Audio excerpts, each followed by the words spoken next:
They've become part of our life. Smiling faces, sad faces, crying faces, or laughing faces. And let me prove my point. I just got my phone updated. I mean, check this out. I'm an emoji. Look at that hair.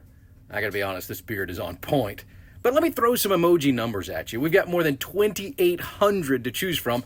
Around 900 million emojis are sent every day, and that's just on Facebook. So probably we're looking at billions of emojis with a B sent each and every day. And the age group that sends the most, you guessed it, it's teens. Look, I got the slow alarm, I got the fire. Every day, Howdy emoji, the See, look. cowboy. everywhere, I don't know how to use the dragon emoji. little emotional characters are sent from one phone or one social media account to another. If I need to send 10 laughing emojis, then that says more than if I was just like, that's so funny. This is quickly becoming the language of a generation. Picture's worth 1,000 words. Several student leaders at Conway High School sit down with me for a discussion about emojis. Adds that like extra spice to it, you know, it shows like that little like extra effort to show more emphasis on what you mean. Each admitting that most parents and other adults simply don't understand emojis, and for them, that's okay. They can have multiple meanings, I'm just saying that now. There are some hidden meanings behind it. Yeah.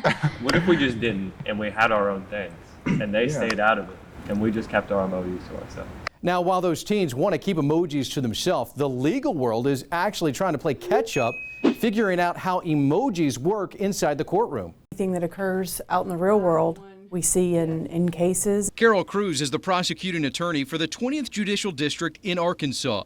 She's been studying up on emojis and the law. So we have to be able to read the communication in our cases, and not just to read them, but to understand what it is that they're saying to each other. Any cases here that you have on your desk that involve emojis? Yes, I would say almost every case involves texting. Are you and surprised? communicating. Well, I mean, that's how people communicate now. And so we do it in our day-to-day life outside of this building, and so it certainly shows up in our cases, and we see it all the time.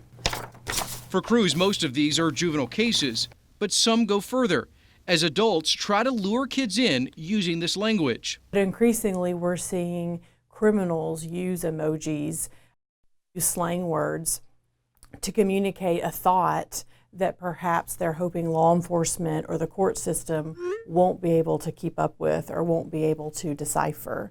And that's pretty scary. So for this attorney, the key is knowledge. Parents have got to understand what their kids are doing and really devote some time to monitor. From smiles to dancing, animals to food, emojis aren't going anywhere. Rat emoji? You are you kidding me? And as teens continue to message with emotion, the legal system must take notice to keep your family safe. In Little Rock, I'm Aaron Nolan.